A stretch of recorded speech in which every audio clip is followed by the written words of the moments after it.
أشهد أن لا إله إلا الله وحده لا شريك له ونشهد أن سيدنا وحبيبنا ومولانا محمدا عبده ورسوله الذي أرسله بالحق بشيرا ونذيرا وداعيا إلى الله بإذنه وسراجا منيرا فقد قال الله تعالى في كلامه المجيد وفرقانه الحميد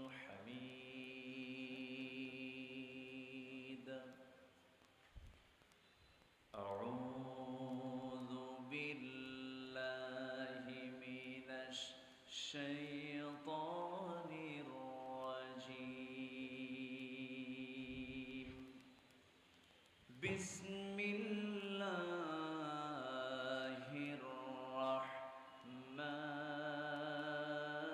الرحمن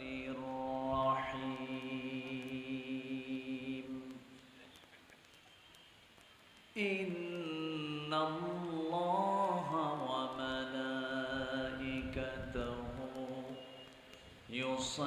يصلون على النبي يا أيها الذين آمنوا صلوا عليه وسلموا تسليما اللهم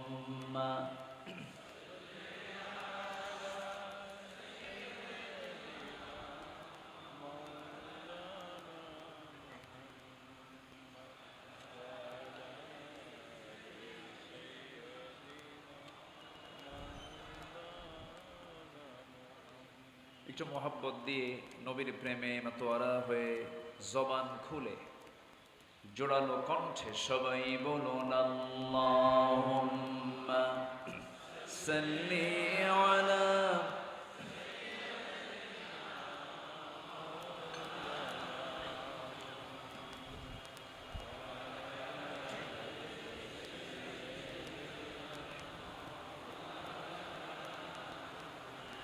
সবাই বলুন বালাগাল উলা বিকামালিহি কাশাফাত তুজা বিজামালিহি হাসনাত জামিউ খিসালিহি সাল্লু সিরাজুল মিল্লাতা فخرے دو عالم دلبار مولا ہو شریف الانبیاء نسخہ کل ادیان دگر ہو بلغ العلا بکمالہ كشف التجى بجماله حسنت جميع خصاله صلوا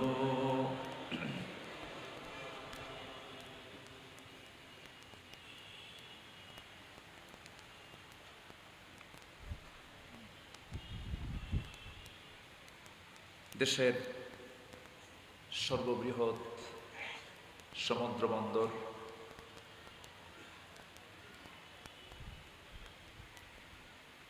শিল্পনগরী বাণিজ্য নগরী চট্টগ্রামের হৃৎপিণ্ডে অনুষ্ঠিত বাংলাদেশ আহলুস সুন্নাহ ওয়াল জামাত চট্টগ্রামের উদ্যোগে আজিমুশ-শান মিলাদুন নবী সাল্লাল্লাহু আলাইহি ওয়াসাল্লাম মাহফিল 2025 ঐতিহ্যবাহী আন্দরকিল্লা শাহী জামে মসজিদ চত্বরে অনুষ্ঠিত আজকের এই বহুত আয়োজনের সম্মানিত অনারেবল চিফ গেস্ট, প্রধান মেহমান, আন্দরকিল্লা শাহী জামে মসজিদের সম্মানিত খতিব, board of governors Islamic foundation বাংলাদেশের সম্মানিত সদস্য, প্রথিতযশা আলেমে দ্বীন, আওলাদে রাসূল আল্লামা সৈয়দ আনোয়ার হুসাইন তাহির আল জাবির আল মাদানী, আজকের এই মহৎ আয়োজনের বরেণ্য প্রধান অতিথি, গণপ্রজাতন্ত্রী বাংলাদেশ সরকারের মাননীয় ধর্ম বিষয়ক উপদেষ্টা আল্লামা ডক্টর আফম খালিদ হোসেন কথা বলেছেন।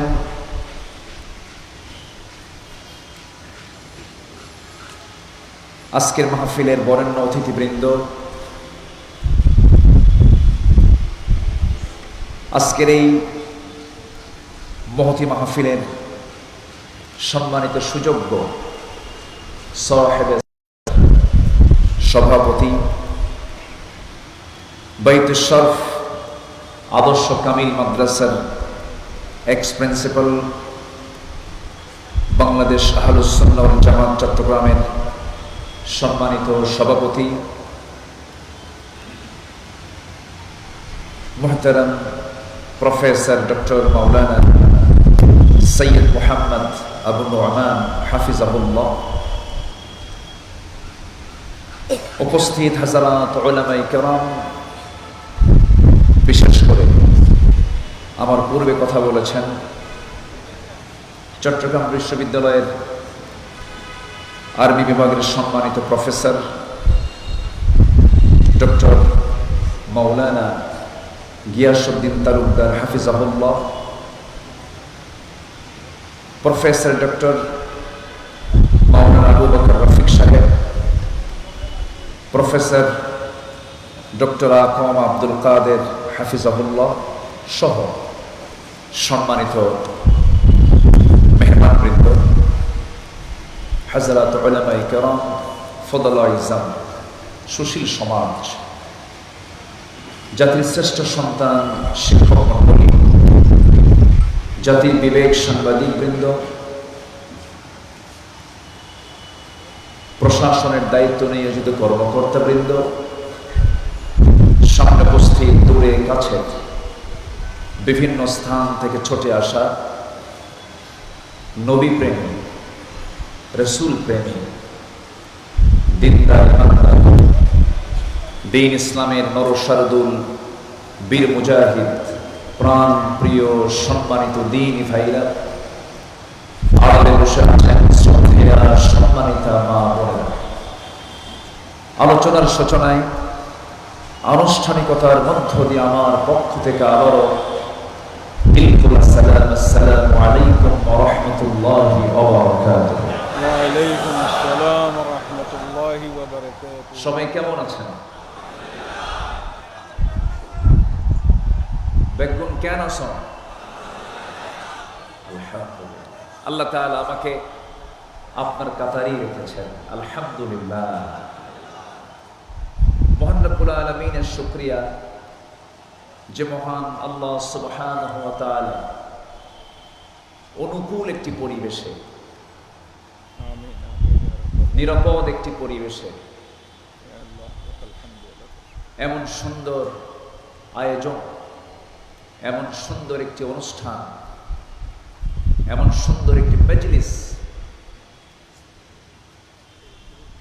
অনুষ্ঠিত যে মহান রব আমাদের জন্য এই ব্যবস্থাপনা করে দিলেন, সেই মহান রবের শানে শুকর আদায় করছি, মুহাব্বাতান জোরালো কণ্ঠে বলে উঠছি আলহামদুলিল্লাহ।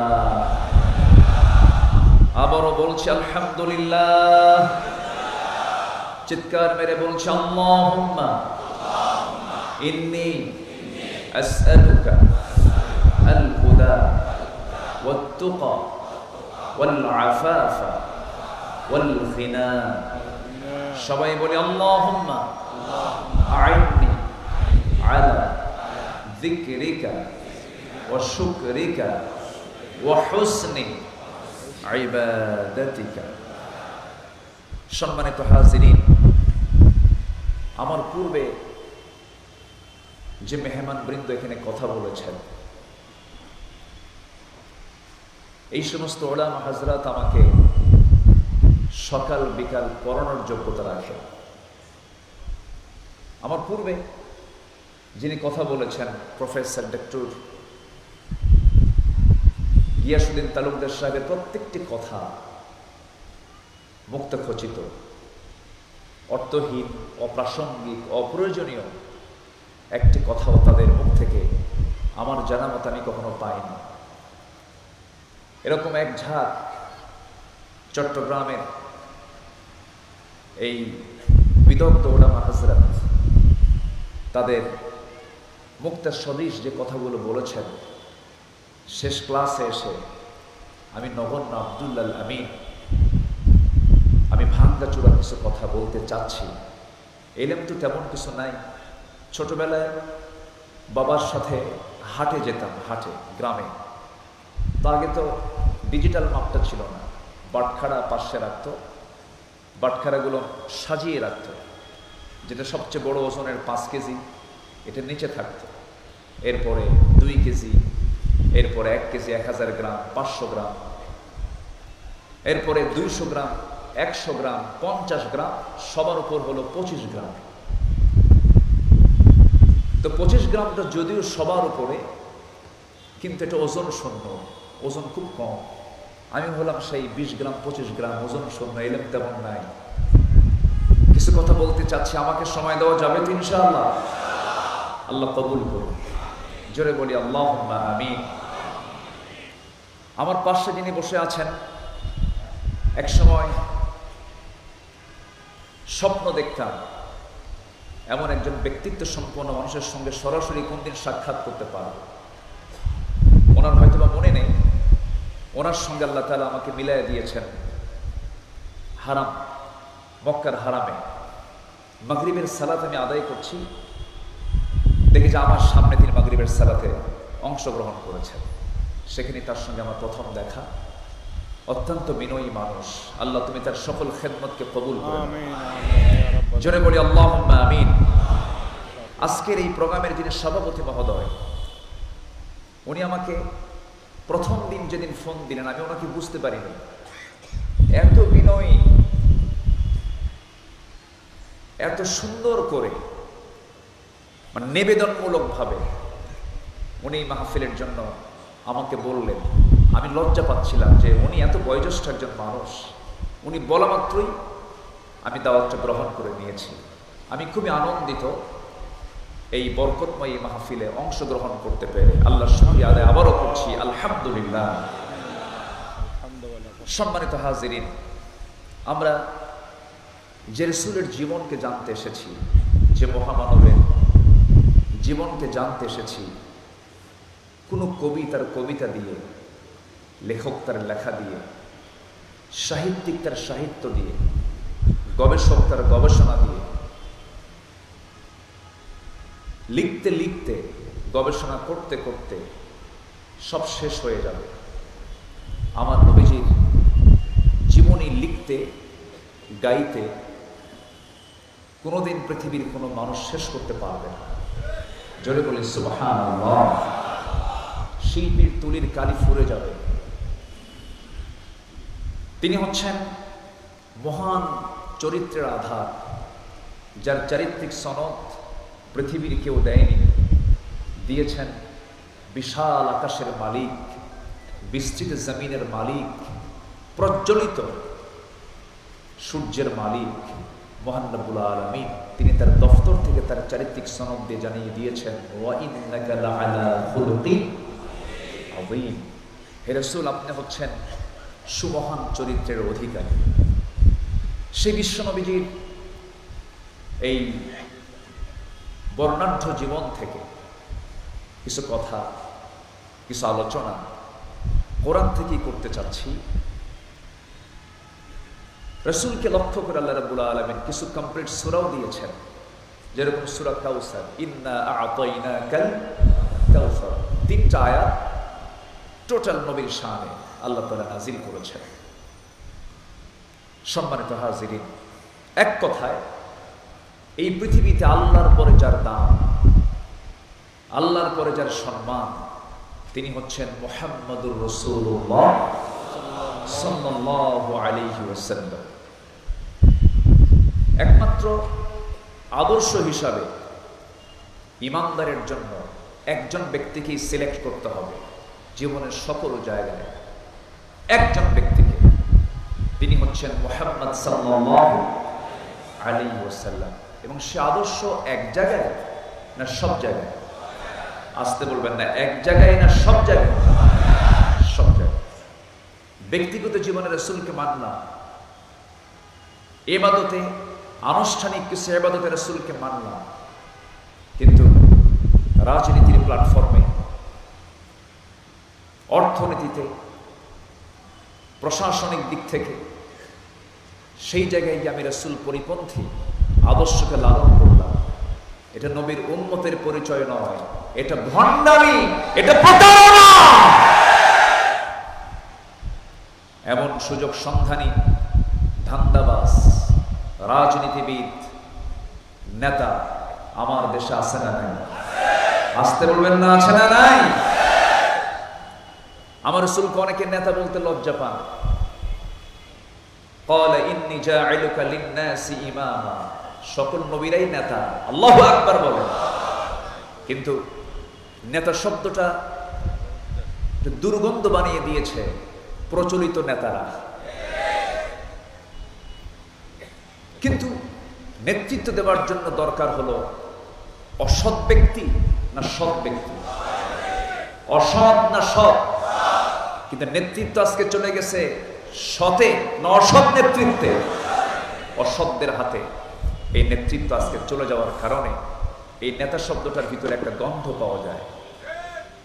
আমরা এই দুর্গন্ধকে দূর করতে চাই সৎ নেতৃত্ব প্রতিষ্ঠার মধ্য দিয়ে।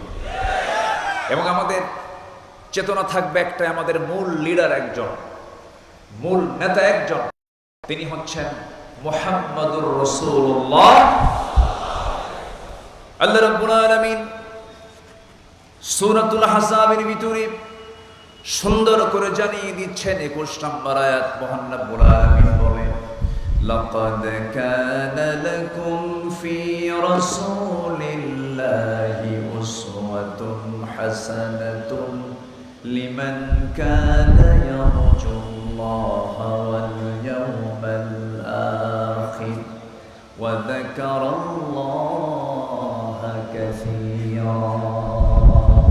জোরে বলুন আল্লাহু আকবার।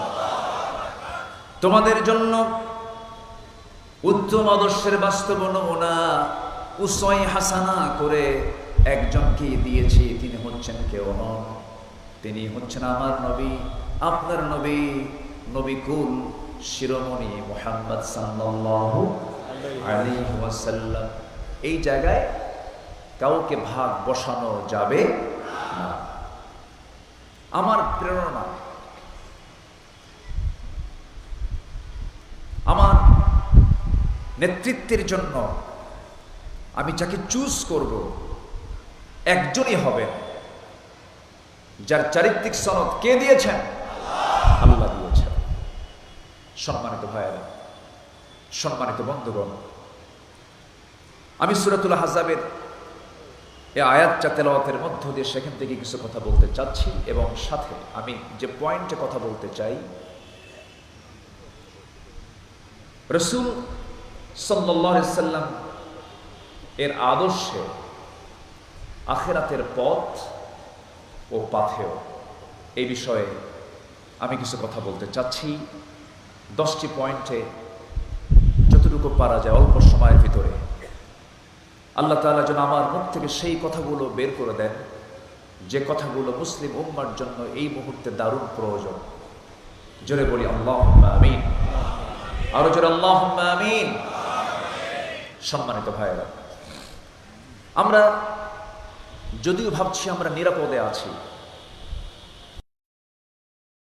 56,000 বর্গ মাইলের এই সোনার বাংলা, এক বছর যে চিত্র দেখতে পাচ্ছি, হয়তো মনে হচ্ছে আমরা নিরাপদে আছি, এর মাঝে ওই বাম রামেরা কিন্তু বসে নাই।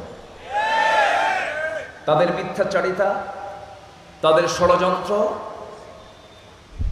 তাদের কটু চক্রান্ত তারা কিন্তু চালিয়ে যাচ্ছে। আজকে দেখতে পেলাম ভিকেরুন্নিসায় 22 জন ছাত্রীকে হেজাব পরাকে অপরাধ মনে করে বের করে দেওয়া হয়েছে। হবিগঞ্জের 3 পুলিশ দাড়ি রাখার কারণে এটাকে অপরাধ সাব্যস্ত করে তাদেরকে দাড়ি কাটতে বাধ্য করার জন্য চাপ দেওয়া হচ্ছে। একটি নিউজ আজকে দেখতে পেলাম। সম্মানিত ভাইয়েরা, দাড়ি রাসূলুল্লাহর এই জন্মের মাসে আমরা সবাই দাড়ির ব্যাপারে সমস্ত উলামা একমত, দাড়ি রাখা ওয়াজিব। দাড়ি রাখা কি বলেন? কাটা ছাটা হারাম। শুধু এটা আমার রাসূল সাল্লাল্লাহু আলাইহি ওয়াসাল্লামের সুন্নাত নয়, সকল নবীর সুন্নাত এটা। সেই দাড়ি রাখার জন্য ব্যক্তি থেকে পারমিশন লাগবে। গোটা পৃথিবীর দ্বিতীয় বৃহত্তম মুসলিম জনপদ বাংলাদেশে এমন আইন থাকবে, এমন আইনকে আমরা মানি না।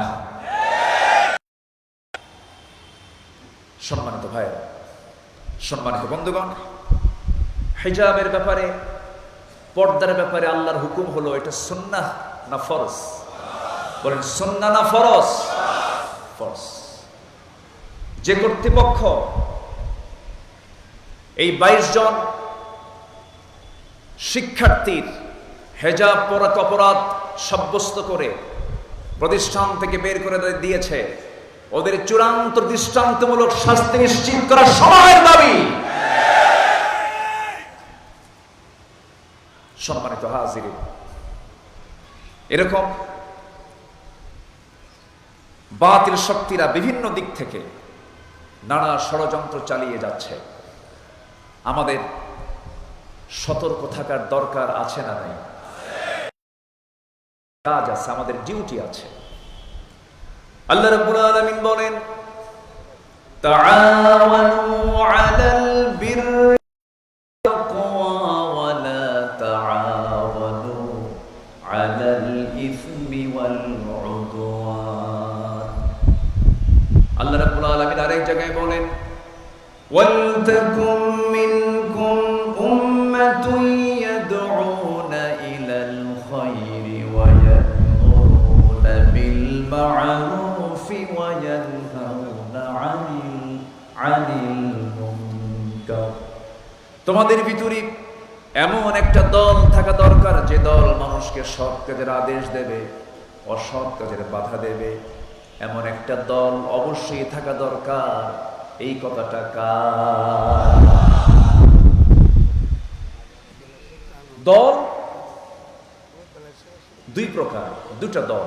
একটা হচ্ছে কার দল? আরো জোরে বলেন, কার দল? আরেকটা দল কার? আমার দেশে দল কয়টা বলেন? আমার দেশের দল কি দুইটা? কত নাম, আরো নিবন্ধন চাচ্ছে, নতুন নতুন আরো আসতেছে। কুল্লু হিজবিন বিমা লাদাইহিম ফারিহুন। সবাই নিজের ব্যাপারে আনন্দিত যে আমারটাই ভালো, আমি ওর চাইতে ভালো আছি। সম্মানিত ভাইয়েরা, দল একটাই, সেই দলটার নাম কি বলুন? হিজবুল্লাহ। কার দল? কার দল? কার দল? আল্লাহর দল। আমরা কোন ব্যক্তির দলকে বিশ্বাস করব না, এমন নেতাকে নেতা মানব না যে নেতাকে মানতে গিয়ে হাসরের দিন বেকায়দায় পড়ে যাবে। ইয়াওমা নাদউ কুল্লা উনাসিম বিইমামিহিম, সেদিন ইয়াওমা নাদউ, সেই হাসরের দিন প্রত্যেক ব্যক্তিকে ডাকা হবে তার নেতা সহ। অতএব আমার নেতা যদি সেকুলারে বিশ্বাসী হয়, আমার নেতা যদি ন্যাশনালিজমে বিশ্বাসী হয়, আমার নেতা যদি হিউম্যান লতে বিশ্বাসী হয়, আর সেই নেতা নিয়ে যদি হাসরের দিন যদি হাজির হই, বলেন কায়দা না মহা বেকায়দা?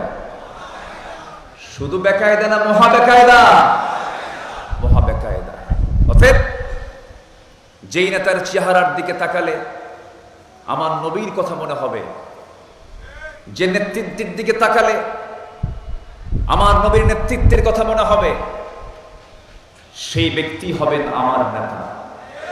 কোন চাঁদাবাজ সন্ত্রাসী আমার নেতা হতে পারে না।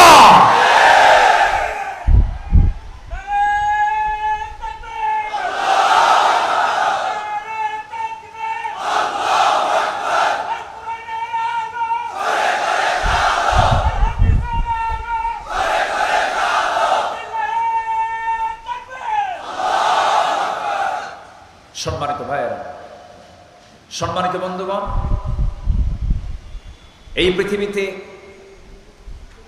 একজন নেতার প্রশংসা আল্লাহ পাক নিজে করেছেন। তিনি হচ্ছেন মুহাম্মদুর রাসূলুল্লাহ সাল্লাল্লাহু আলাইহি ওয়াসাল্লাম। তিনি কেমন ছিলেন, তার চরিত্র কি? আল্লাহ নিজে বলছেন, মুহাম্মাদুর রাসূলুল্লাহি ওয়াল্লাযীনা মা'আহু আশিদ্দাউ আলাল কুফফারি রুহামাউ বাইনাহুম তারাহুম রুকআন সুজ্জাদান ইয়াবতাগুনা ফাদলান মিনাল্লাহি ওয়া রিদওয়ানা সীমাহুম ফি ফুজুহিহিম মিন আসারিস সুজুদ। জোরে বলুন আল্লাহু আকবার। আমার নবী এবং তার সাথীদের চরিত্র ছিল পরস্পর তারা রহম দিল ছিলেন। তাদের সম্পর্ক এত গভীর ছিল যে স্বপ্ন পর্যন্ত এক হয়ে যেত। সাহাবীকে দেখলেই বুঝতে পারতেন এই ভাইটার কি দুঃখ কি কষ্ট বড় লাগতো না। তাদের মাঝে টেলিপ্যাথি হতো, স্বপ্ন পর্যন্ত এক হয়ে যেত। আলোচনায় যখন বসি আল্লামা সাইদ রাহিমাহুল্লাহর সেই কথাগুলো মনে পড়ে যায়। তার ঐতিহাসিক একটা আলোচনা আছে, তিনি বলেছেন, সেই ইতিহাসটা টেনেছেন। আমার নবীজি দুনিয়া থেকে বিদায় নিয়েছেন। বিদায়ের বেশ কিছু পরে সাইয়েদনা ওমর ফারুকের শাসন আমল চলছিল। সাইয়েদনা আলী রাদিয়াল্লাহু তাআলা রাতের বেলা বিছানায় ঘুমিয়ে পড়েছেন। স্বপ্নের মধ্যে দেখতে পেলেন আমার নবীজি নিজেই তার দরজায় এসে হাজির হয়েছেন। সালাম বিনিময় হলো। স্বপ্নের ভিতরেই সালাম দেওয়ার পরপরই রাসূল আমার নবীজি নিজে তার শিয়রে পাশে এসে বসলেন। বসে বলছেন, আলী, বহুদিন যাবত দেখা হয় না, আজকে দেখার জন্য আসলাম তোমাকে। মুখটা ফাঁকা করো। মুখ ফাঁকা করলেন। অনেকগুলো খেজুর থেকে একটা খেজুর 3 আঙ্গুলে হাতের মধ্যে উঠায় নিয়ে বললেন, আলী, মুখটা ফাঁকা করো। ফাঁকা করলেন, বিসমিল্লাহ বলে উঠায় দিলেন। মুখের মধ্যে তিনি খেয়ে নিচ্ছেন। অর্ধেক খেজুর খেয়েছেন। হঠাৎ করে তার ঘুম ভেঙে গেল, স্বপ্ন ভেঙে গেল। স্বপ্ন ভাঙ্গার সঙ্গে সঙ্গেই তিনি লক্ষ্য করলেন তার জিহ্বায় তাজা খেজুরের স্বাদ ফুটে উঠেছে। কারণ কোন বান্দা যখন স্বপ্নের ভিতরে রাসূলকে দেখতে পায়, এই স্বপ্ন কখনো মিথ্যা হতে পারে না। কারণ যে রাসূলকে দেখবে স্বপ্নে, সে সত্যি 100% রাসূলকে দেখতে পায়। শয়তান তার সূরত ধারণ করতে পারে না। ঘুম ভেঙে গেল। আবেগ আপ্লুত হয়ে পড়লেন সাইয়েদনা আলী। ওযু বানালেন, নামাজে দাঁড়ায় গেলেন, তাহাজ্জুদ পড়লেন, মসজিদে চলে গেলেন। মসজিদে গিয়ে নামাজে দাঁড়াবেন, প্রথম কাতারে জায়গা নাই, দ্বিতীয় কাতারেও জায়গা নাই, তৃতীয় কাতারে মাঝ বরাবর তিনি দাঁড়িয়ে গেলেন। নামাজ পড়াচ্ছেন তিনি, শাসক যিনি, দেশের যিনি প্রধান, তিনি নামাজের ইমামতের দায়িত্ব পালন করছেন। এমন চিত্র বাংলাদেশ আসুক, এমনটাকে চান? সবাইকে চান? আল্লাহ কবুল করুন, জোরে বলি আমিন। সাইয়েদনা ওমর ফারুক রাদিয়াল্লাহু তাআলা আনহু নামাজে দাঁড়িয়ে গেছেন, নামাজ শুরু হয়ে গেছে, সালাম ফিরেছেন। আল আযকারু বা'দাস সালাহ, নামাজের পরে কিছু জিকির আজকার থাকে, সেই দিন তিনি এটাকে শর্ট করলেন। সাইয়েদনা ওমর ফারুক রাদিয়াল্লাহু আনহু আস্তে করে দাঁড়ায় গেলেন, কিছু খেজুর হাদিয়া নিয়ে আসছে একজন, টোপলাটা কাউকে না দিয়ে তিনি নিজের হাতে নিলেন।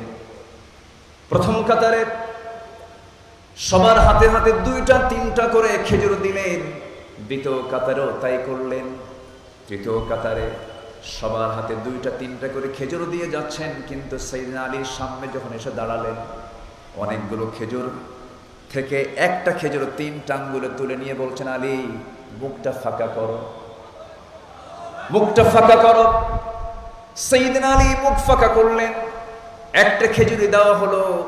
সাইয়েদনা আলী বলছেন, আমিরুল মুমিনিন, আরো খেজুর ছিল, আমার আগের জনকে 2-3টা করে খেজুর দিলেন, আপনি আমাকে একটা খেজুর, তবু আপনি আমার মুখে তুলে দিলেন, এর হেতুটাকে, কারণটা কি? সাইয়েদনা ওমর ফারুক কেঁদে কেঁদে বলছেন, আলী গত রাতে যদি রাসূল তোমাকে একটার বেশি 2টা খেজুর খাওয়ায় দিতেন, আমিও তোমাকে 2টাই খাওয়ায় দিতাম। ওয়াল্লাযীনা মাআহু আশিদ্দাউ আলাল কুফফারি রুহামা বাইনাহুম, সেই রুহামা কোথায়? সেই রহম দিল, করুণা, মায়া কোথায়? ফুল আজকে প্লাস্টিক হয়ে গেছে, মানুষের ভালোবাসাও প্লাস্টিক হয়ে গেছে। ভালোবাসার কোনো গন্ধ নাই, ফুলেরও গন্ধ নাই, ভালোবাসারও গন্ধ নাই। মানুষ কাঁদে না,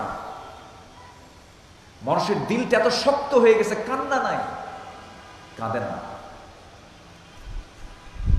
বলুন তো আপনি, আমি আমাকে প্রশ্ন করি, কতদিন আগে আমি নিজে নবীজির মহব্বতে কেঁদেছি, আমি কতদিন আগে আমি আল্লাহর ভয়ে কেঁদেছি, মনে আছে কিনা হয়তো অনেকের মনেই নাই। অথচ আমার নবীজির এমন কোন রাত নাই যে রাতে চোখের পানিতে যায় নামাজ ভিজত না, ডুকরে ডুকরে কাঁদতেন। সাহাবে কেরামের নামাজের ভিতরে কান্নার রোল পড়ে যেত, কি পরিমাণ তাদের কান্না চোখে ছিল। আম্মা জান আয়েশা সিদ্দিকা রাদিয়াল্লাহু তাআলা একদিন রাসূলকে লক্ষ্য করে বলছেন, ইয়া রাসূলুল্লাহ, আমি আপনার কাছে আজকে একটু বিনীত আরজ করব। কি আরজ করবে? আয়েশা বলো, ইয়া রাসূলুল্লাহ, আপনি আমার জন্য একটু দোয়া করুন। আমার নবীজি হাত উঁচু করে দোয়া করছেন, আয় আল্লাহ তাআলা, আমার আয়েশার আগের পরের সমস্ত গুনাহগুলোকে তুমি আল্লাহ মাফ করে দাও।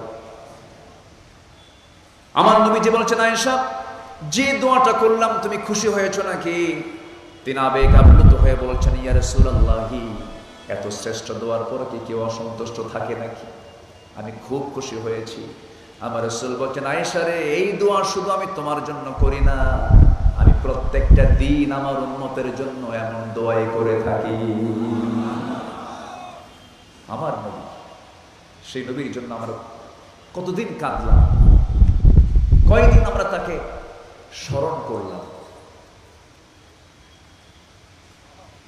আমরা তার নামটা, তার দরুদটা আমরা কতদিন পড়লাম, দিল থেকে এটাকে আয়ত্ত করলাম, দিলে রপ্ত করলাম। সম্মানিত ভাইয়েরা, এই প্রশ্নগুলো নিজের নফসকে করার দরকার। একটু জোরে বলবেন, আছে না নাই? রাসূলকে ভালোবাসা ঈমানের দাবি, নবীর আনুগত্য এটি ঈমানের দাবি। এটা খুব কমন আয়াত, এই আয়াতটা সবার জানা দরকার। আমার বিশ্বাস এখানে সবাই জানেন। চট্টগ্রাম তো সচেতন মানুষ, আপনাদের ভাষার মধ্যে আরবি অনেক ঢুকে গেছে, জি বলি আলহামদুলিল্লাহ। যেরকম বলে হিন্দি বইও, হিন্দি মানে আমার কাছে, এই আরবি ঢুকে গেছে এর মধ্যে। আল্লাহ রাব্বুল আলামিন বলেন, যারা পারেন ঠোঁট মিলিয়ে বলুন, কুল ইন কুনতুম তুহিব্বুনাল্লাহা ফাত্তাবিউনি ইউহিব্বুকুমুল্লাহ ওয়া ইয়াগফির লাকুম যুনুবাকুম ওয়াল্লাহু গফুরুর রহিম। কি মুহাম্মদ সে वफा तूने तो हम तेरे है, ये है जहां चीज है क्या लौह कलम तेरे है। মুহাম্মদকে যদি ভালোবাসো, ভালোবাসা পাবে আমার, লৌহ কলম লুফিবে তোমরা। মাটির পৃথিবী সেখন ছাড়, দুনিয়াও পাবে, আখিরাতও পাবে। নিজের জীবনের চাইতে রাসূলকে বেশি মুহাব্বত করতে হবে। আল্লাহ কবুল করুন, জোরে বলি আমিন, আরো জোরে বলি আমিন। রাসূল সাল্লাল্লাহু আলাইহি সাল্লামের আদর্শে আখিরাতের পথ ও পাথেয়। এর এক নম্বর বিষয় হচ্ছে, এক নম্বর পয়েন্ট হচ্ছে তাওহীদের পথে দৃঢ়তা এবং একনিষ্ঠতা। কোন ক্রমেই নিজকে কুফরিতে, শিরকের দিকে ধাবিত করা যাবে না, বেদাতের দিকে ধাবিত করা যাবে না, জুলমের দিকে নিজেকে জড়ানো যাবে না।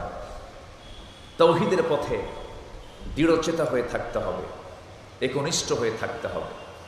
আমার নবীজি শেষ জীবনে কিছু দাড়ি পাকতেছিল, সেই দাড়িগুলো ধরে ধরে আম্মা জান আয়েশা সিদ্দিকা বলছেন, ইয়া রাসূলুল্লাহ, আপনার দাড়ি তো পাকতেছে, আপনি তো বুড়ো হয়ে যাচ্ছেন। আমার নবীজি কাদা কাদা কণ্ঠে বলছেন, আয়েশা রে,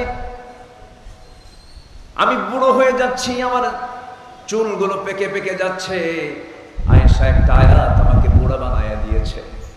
সে আয়াতটা হলো, ফাস্তাকিম কামা উমিরতা ওয়া মান তাবা মাআক ওয়া লা তাতগাউ ইন্নাহু বিমা তা'মালুনা বাসীর। জোরে বলুন আল্লাহু আকবার।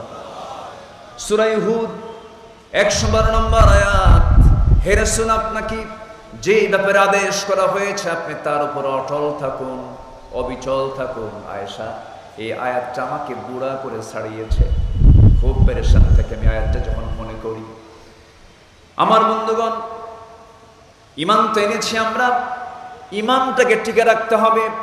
আল্লাহ রাব্বুল আলামিন সুন্দর করে বান্দাকে ঈমান টিকে রাখার জন্য সতর্ক করে জানিয়ে দিচ্ছেন। যারা পারেন ঠোঁট মিলিয়ে বলুন, ইন্নাল্লাযীনা ক্বালু রাব্বুনাল্লাহু সুম্মা ইসতাকামু তাতানাজ্জালু আলাইহিমুল মালায়েকা আল্লা তাখাফু ওয়া লা তাহজানু ওয়া আবশিরু বিল জান্নাতিল্লাতী কুনতুম তুআদুন। হামিম সেজদার ভিতরে আল্লাহ রাব্বুল আলামিন বলেন, যারা ঈমান এনেছে, যারা বলল আমার রব আল্লাহ এবং এর উপরে টিকে থাকলো, তাদের জন্য এই জান্নাতের ওয়াদা করেছেন। তিনি আমার কে? আসতে বলবেন না, তিনি আমার কে? এই জন্য ঈমান এনেছি, ঈমানের পথে আমরা টিকে থাকবো। আল্লাহ রাব্বুল আলামিন বলেন, আলম তারা কাইফা দারাবাল্লাহু মাসালান কালিমাতান তাইয়িবাতান কাশাজারাতিন তাইয়িবা আসলুহা সাবিতুন ওয়া ফারউহা ফিস সামা। কালিমা তাইয়িবা হলো মজবুত একটা বৃক্ষের সঙ্গে আল্লাহ পাক তুলনা করেছেন।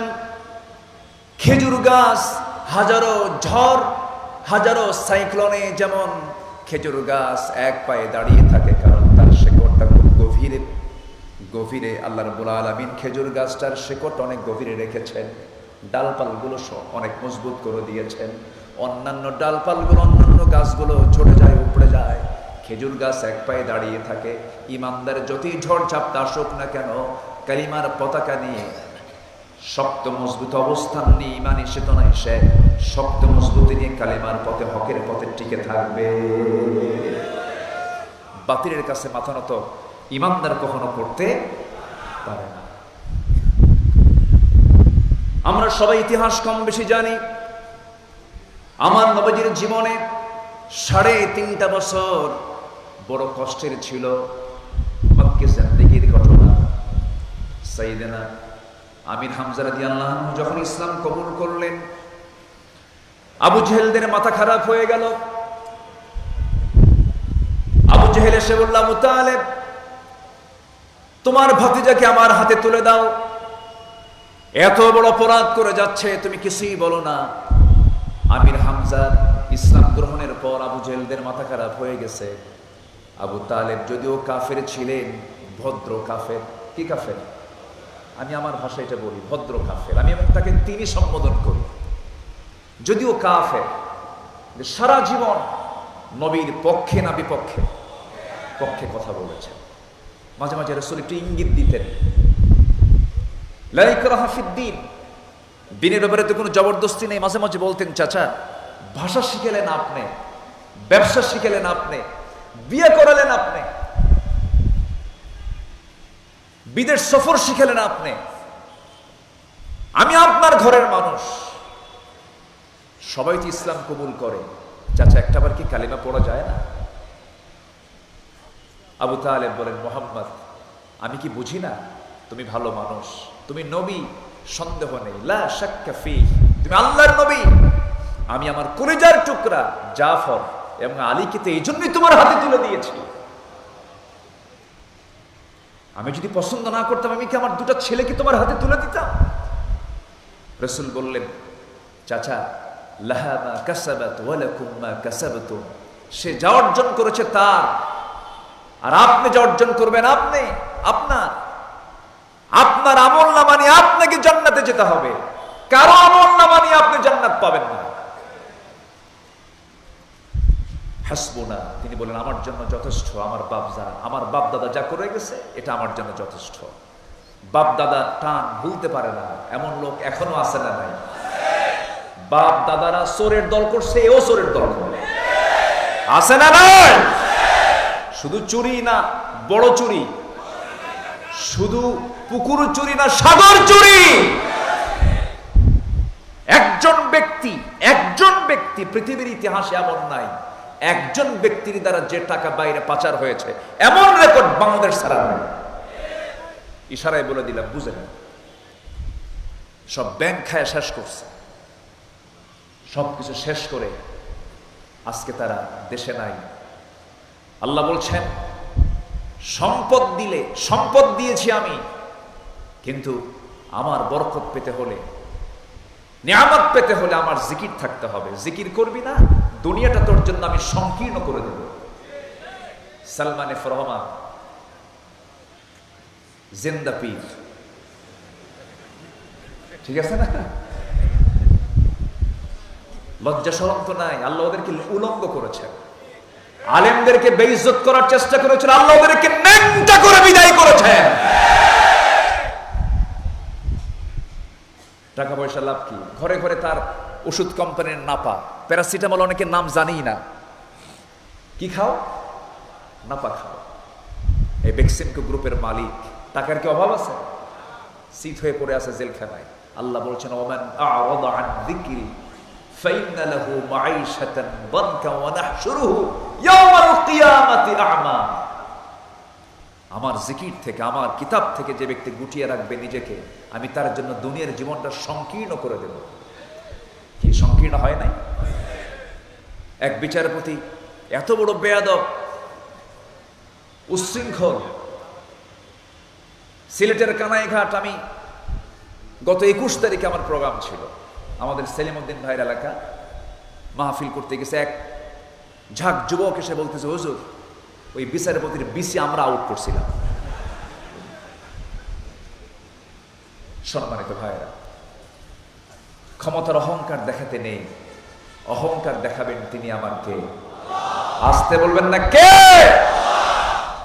প্রায় আমাদের কানে আসতো, বলতেন এমন কোন শক্তি নেই আওয়ামী শক্তিকে কেউ পরাজিত করতে পারে। আমরা আগের যুগে শুনেছি আইয়ামে জাহেলিয়াত, আর আমরা 16 বছর পার করেছি আওয়ামী জাহেলিয়াত। মিল আছে কিন্তু আইয়াম আর আওয়াম, দেখছেন কি মিল দেখেন। আমি কি আলোচনা চালাবো, কথা বলবো? জোরে বলি ইনশাআল্লাহ। আল হালালু বাইয়িন ওয়াল হারামু বাইয়িন। হালাল স্পষ্ট, হারাম স্পষ্ট। অতএব কথার মধ্যে মার পেঁচ লাগায়া, হিকমত খাটায়া, কৌশল করে হককে আড়াল করার কোন সুযোগ। শত্রুকে আগে চিহ্নিত করতে হবে। সাপের বৈশিষ্ট্য কি মারা? বলেন বলেন বলেন। এটা বৈশিষ্ট্য কি, এটা বুঝতে হবে। কখনো বন্ধু মনে করা যাবে, মনে করলে কি মারবে? সবল মারবে। এটা মাথায় রাখতে হবে। এই ভুলগুলো কিন্তু হয়ে যাচ্ছে, মনে হচ্ছে কি যেন একটা ভুল হতে চলছে এখন। না, সাপের বৈশিষ্ট্য হলো কি মারা? সবল মারা। আমরা সতর্ক থাকবো, জোরে বলি ইনশাআল্লাহ। সম্মানিত ভাই, আবু জেহেল বলে ফেলল, আবু তালেব কি করা যায়, কি করবা বলো? আমরা বয়কটের সিদ্ধান্ত নিয়েছি। নাও, দল তোমার করতে পারি, কিন্তু মুহাম্মাদের বিরুদ্ধে আমি আবু তালেব অবস্থানে যাব না। আমি তার পক্ষে আছি। শিব আবু তালিব 3.5 বছর সেই বয়কটে থাকলেন। সাহাবে কেরাম তারা কি ভালো ছিলেন? দুর্বল হয়ে গেছেন, ক্ষীণকায় হয়ে গেছেন। খাবার নাই, পানি নাই। মাঝে মাঝে বৃষ্টি হতো, সেই পাথরের পাহাড়ের উপরে কিছু ঘাস জন্মাতো। সেই দুর্বা ঘাসগুলো হাতের মধ্যে নিয়ে চাবায়া চাবায়া তাদের ক্ষুধা নিবারণ করত। কি কষ্ট তারা করেছেন, কি নির্যাতন তারা সহ্য করেছেন। আমার নবীজির আদরের দুলালী, সর্বকনিষ্ঠ কন্যা সন্তান রাসূল, যাকে সবচেয়ে বেশি ভালোবাসতেন, ফাতিমা রাদিয়াল্লাহু তাআলা আনহার অল্প বয়সে দুনিয়া থেকে বিদায় হওয়ার কারণটা কি ছিল? 1 নাম্বার কারণ ছিল ওই শিব আবু তালেবে রাতের পরে রাত, দিনের পরে দিন না খায়া। একটা মানুষ কতটুকু সুস্থ থাকতে পারে? এই 3.5 বছর যে কষ্ট করেছেন, তার প্রতিক্রিয়া হলো অল্প বয়সেই তিনি দুনিয়া থেকে বিদায় নিয়েছেন। আমার নবীজি প্রিয় সাহাবীরা মিলিয়নার ছিলেন, বিলিয়নার ছিলেন, কোটি কোটি টাকার মালিক ছিলেন। শুধু কালিমা পড়েছেন, সব কিছু শেষ হয়ে গেছে। ওই শিব আবু তালিবের ভিতরে থেকে না খায়া খায়া তাদের পায়খানা পর্যন্ত ছাগলের পায়খানার মতো কটকটে হয়ে গেছে। কষ্ট কাঠিন্যে ভুগেছেন। বাবলা গাছে কাঁটাযুক্ত ছাল ছিঁড়ে সেই কাঁটাযুক্ত ছালগুলো হাতের মধ্যে নিয়ে চাবাতে নিয়ে ক্ষুধা নিবারণ করতে গিয়ে সেই ছাল মুখের মধ্যে নিতে গিয়ে চট করে সেই বাবলা গাছের কাঁটা জিহ্বার মধ্যে ঢুকে, ঠোঁটের মধ্যে ঢুকে ফিঙ্কি দিয়ে রক্ত বের হওয়া শুরু হয়ে গেছে। এই যশোহ যন্ত্রণা, এই যশোহ কষ্ট, সব যন্ত্রণা, সব কষ্ট স্বীকার করে নিয়েছেন। একমাত্র কারণ হলো আমরা আমাদের রব বলেছে আল্লাহকে, এর উপর আমাকে যেমন করি হোক টিকে থাকতে হবে। তাওহীদের পথে অবিচল থাকতে হবে, দৃঢ়তা নিয়ে থাকতে হবে, একনিষ্ঠতা নিয়ে থাকতে হবে। এটা হচ্ছে 1 নাম্বার দিক। সম্মানিত ভাইরা, নাম্বার 2 হলো আখলাকের পরিপূর্ণতা খুঁজবো একজন ব্যক্তির মধ্যে, তিনি হচ্ছেন মুহাম্মদ সাল্লাল্লাহু আলাইহি ওয়াসাল্লাম। যদিও আয়াতটা আগে পড়েছি, আবার বলছি, নুন ওয়াল কলামি ওয়া মা ইয়াসতুরুনা মা আনতা বিনি'মাতি রাব্বিকা বিমাজনুন ওয়া ইন্না লাকা লাআজরান গায়রা মামনুন ওয়া ইন্নাকা লাআলা খুলুকিন আযীম। জোরে বলুন আল্লাহু আকবার। আমার বন্ধুগণ, কবি বলেন তিনি ছিলেন যেন সেই মুষলধারা বৃষ্টি, ঝরে পড়ে ধরা মাঝে এক মহাবিস্ময় সৃষ্টি। তার বিন্দু অঞ্জলি সকল এক অপার মহাতৃপ্তি, জীবন মরু সিক্ত করে প্রশান্তি ধারার মহাদীপ্তি। আমার নবী কোন চরিত্রের দিকে যাও যুবকরা? যে নেতা তোমাকে নারী তুলে দেয়? কোন নেতার পেছনে দৌড়াও যে নেতা তোমার হাতে ইয়াবা তুলে দেয়? কোন নেতার পেছনে দৌড়াও যে নেতা তোমার হাতে অস্ত্র তুলে দেয়? সেই সমস্ত নেতৃত্বের মুখে আমরা জুতা মারি, থুতু মারি। সম্মানিত ভাইয়েরা, বিশেষ করে যুব সমাজকে বলবো, তোমার চরিত্র যদি তুমি ঠিক রাখতে পারো, তোমার জান্নাত ঠিক থেকে যাবে। আজকে চরিত্রের মধ্যে ক্যান্সার ঢুকেছে। কি ঢুকেছে? যেরকম চরিত্রের ক্যান্সার হচ্ছে একটা মহামারী আকার ধারণ করেছে পরকীয়া। পরকীয়াটা আজকের সমাজে বিগত সকল সময়ের চাইতে কম না বেশি? শুধু বেশি না, অনেক বেশি। কার বউ নিয়ে কে শুয়ে থাকে চট্টগ্রামের আবাসিক হোটেলগুলো তালাশ করুন, খুঁজে পাওয়া যাবে। নোংরামিগুলো চূড়ান্ত মাত্রা। এর মূল কারণ হচ্ছে একটাই, রসুলের চারিত্রিক চর্চাটা নাই, সৎ নেতৃত্বের চরম সংকট। সম্মানিত ভাইয়েরা, আমার নবীজি কেমন ছিলেন এটা নিয়ে যদি কথা বলতে যাই ফুরাবে না সময়। বহু কথা।